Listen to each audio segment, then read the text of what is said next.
இருக்கா. உங்களை மாதிரி மனிதனுக்கு எங்க இருக்கா? உருவமா இருக்கா. அதனால உங்க நிலைப்பாடு வேறு, எங்களுடைய நிலைப்பாடு வேறு. இருந்தாலும் உங்கள் பருவம் பாலாகலாமா?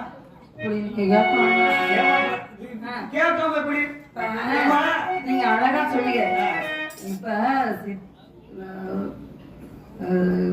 சித்தம் இல்லாம எனக்கு சிவமயம் இத சொன்னீங்க இல்லையா? அதுல இல்ல நீங்க சொன்னதா தாயுமாகி தந்தையுமாகி எல்லாமுமாக இருந்து இறைவன் காப்பாற்றுகிறார் இல்ல. இப்ப அவர் எப்படிப்பட்ட தன்மை உள்ளவர் அப்படிங்கறத சூசகமாக சொல்லிட்டாங்க. விஸ்வாமித்திரர் என்ன பண்ணாரு?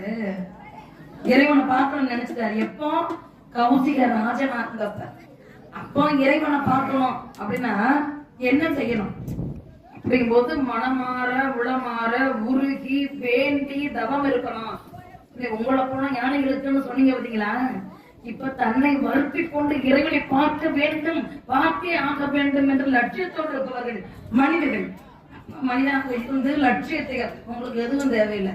நினைச்சா போய் விழுந்துக்குவீங்க, நினைச்சா போய் பார்த்துக்குவீங்க. உங்களுக்கு எதுவும் இல்லை. எதுல வேணாலும் உருவாக்கிக்கலாம், நினைச்சவனா உருவாக்கி எடுத்து பார்த்துக்குவீங்க. அப்படி ஏன்னா ஊர்வசி அப்படிங்கிறவங்க தேவலோகத்துல 50 பேரையும் சந்தோஷப்படுத்துறாங்க. இவங்க பாட்டேன் தொடையில இருந்து உருவாக்கிட்டார். யாரையா? ஊர்வசி. அந்த மாதிரி ஒரு பொம்பளை வேணுமா லவக்குன்னு உருவாக்கிக்குவியா?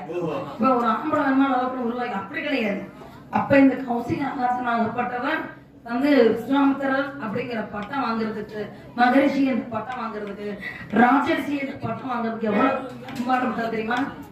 இப்ப கண்ணை திறந்து வைத்த கருப்பொருளே, கோயில் கதவை திறந்தழைத்த திருவருளே. இப்ப அங்க போய் புத்தியெல்லாம் திறந்து சிவம் பெருக என் சந்ததியே உந்தனுக்கு அடிபடியன் கோயிலுக்கெல்லாம் பாடி பரவசமாகி என்ன பண்ணா, கோயில திரிக்கு பதிலாக தன்னுடைய உடலை திரியாக்கி எரித்து இறைவனை பார்க்க வேண்டும் என்ற வைராக்கியத்தோடு எரிச்சுட்டான்.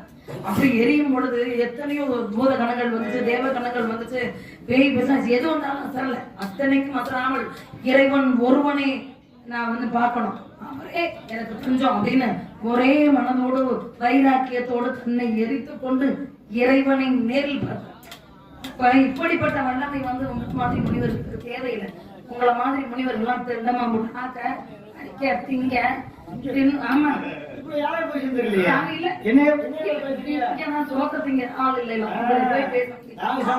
நீங்கள் காற்றை மட்டும் ஆகாரம் புசிக்கக்கூடியவர், தரையில கால்படாம அந்த இடத்துல நூலின் வழியா பார்க்கக்கூடியவர். உங்களை நான் சொல்ல உங்களை போன சில முனிவர்களை சொல்றேன்.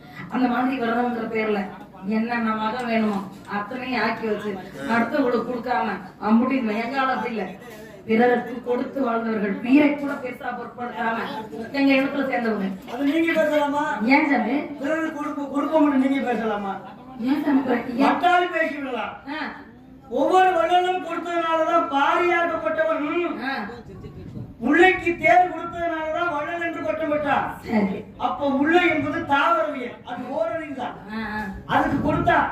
ஆனா பறவைகள் 6 இருக்கிறது, 4 இருக்கிறது. இந்த 4 பறவை உண்ணக்கூடாது என்று ஆணவம் சோய் என்று வருகிறது.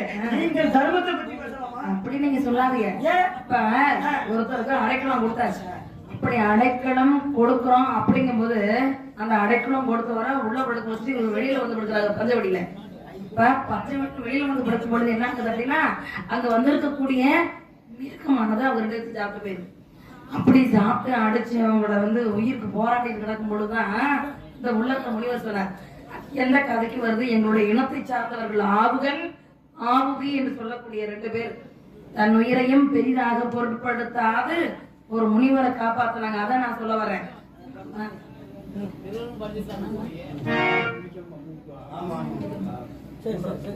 சரிங்க சாமி. உங்களுக்கு மாப்பிள்ளை வந்திருக்கேன். அப்புறம் யாருக்கு சொல்லுங்க. காட்டில் குடியிருந்து காவல் செய்து உடனடிந்து வாட்டமுற்று வருந்தி துயர் படலாம்.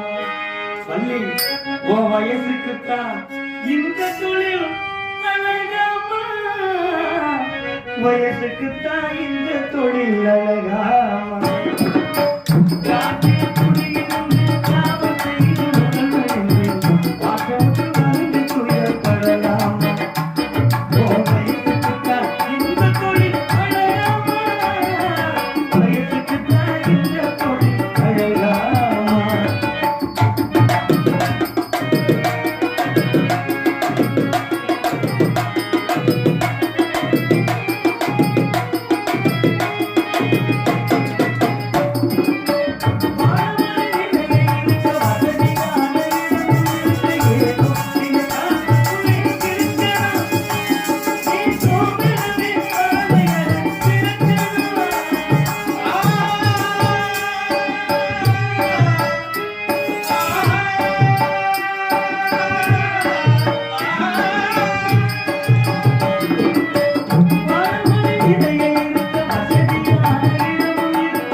கண்டிப்பா கொடுங்க. ஆமா இப்படிதான் சொல்லி ஒரு ஊர்ல ரொம்ப என்னம்மா என்னம்மா நீங்க வந்து கண்ணப்பங்கிறீங்க. அந்த கண்ணப்பன் யாரு? அம்மா கண்ணுல உருவானவன் யாரு? முருகன். சரி, அவனுக்கு பேரு கண்ணப்பன், வேற முருகன் இருக்கு. ஐயோ, நெற்றிக்கண்ணை திறந்து எப்படியே சாமானுக்கு தெரிஞ்சுட்டீங்க. குடும்பத்துல உள்ள சாமி அள்ளி முடிய கத்துக்கிட்டீங்க. முருகன் இத நான் குறுக்க கேள்வி கேட்டு பேச ஆரம்பிச்சா 2 மணி நேரம் ஆகி போயிடும். அவர் சொல்லிட்டாங்க 5 மணிக்கு முடிக்க மரியாதையா சொல்றத சொல்லி கொடுக்க நான் தான். இப்ப முருகன் என்னன்னு சொல்லுவாங்க? அப்பனே முருகா, முருகா அப்பா கண்ணை திறந்து அந்த அப்பனே என்று முருகனை சொல்லுவார் அல்லவா?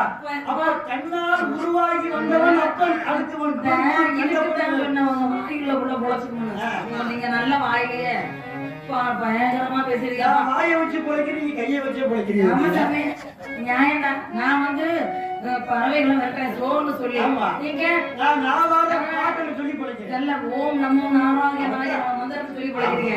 உங்களுக்கு வாய் இருந்தாதே பொழைக்க முடியும், கை இருந்தாதே பொழைக்க முடியும். இல்ல அவருக்கு விரல் எல்லாம் பொழைக்க முடியாது. எல்லாம் தெரிந்து வந்த சாமியே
எல்லா லட்சணமும் பொருந்தியவன். எனக்கு தேவையில்லை. அவனை வாட்டம் சொல்லலாம், வேண்டாம்.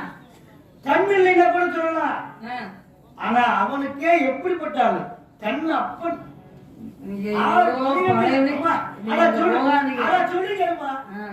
சிவனுக்கு எத்தனை கண்ணு? 3 கண்ணு. ஆனா முருகனுக்கு 6 கண்ணு. இந்த 6 கண்ணு இந்த உலகத்துல 12 கண்ணு. 12 கண்ணு இந்த உலகத்துல 12 கண்ணு இந்த உலகத்துல யாருக்காவது உண்டா? கிடையாது. எங்க அப்பனுக்கு கூட 8 கண்ணு தான். ஆனா எத்தனை கண்ணு? 4 கண்ணு கூடி இருக்கு. எங்களுக்கு 2 கண்ணு உள்ள கண்ணாக சேர்த்தேன். நல்லா இருக்கணுமா? அதனால மாற்றம் சொல்லக்கூடாது. சொல்லுங்க பார்த்து கேளம்மா.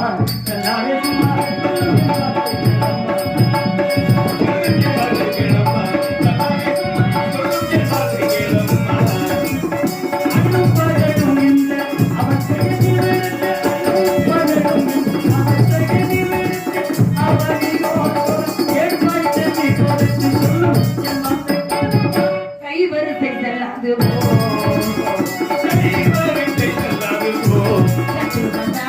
கைவரிசை செல்லாம் எனக்கு பரிந்து கொண்டு இழைக்க வந்தது போதும். இது குடத்திலே நாதி பேரு போய்விடு கைவரிசை செல்லாது கற்று வந்தாடும் கைவரிசை செல்லாம். உனக்காக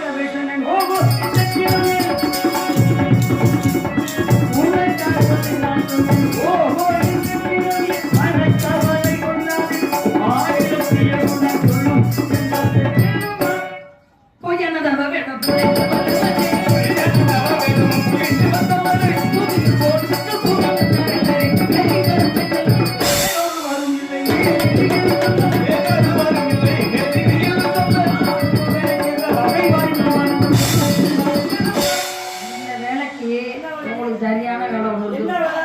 சாமி கூட்டி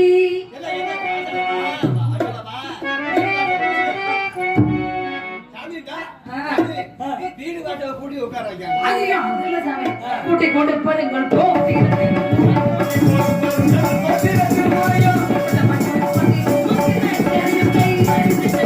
கூட்டி கொடுப்பதென்று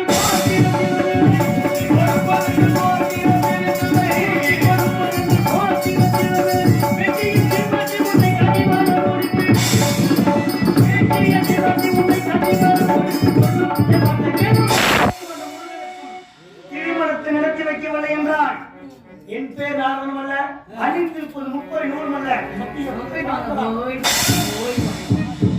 முருகா வேண்டும் முருகா, அவர்களுக்காக தான் கத்துட்டு இருக்கேன். சீக்கிரமா வாங்க முருகா வாங்க.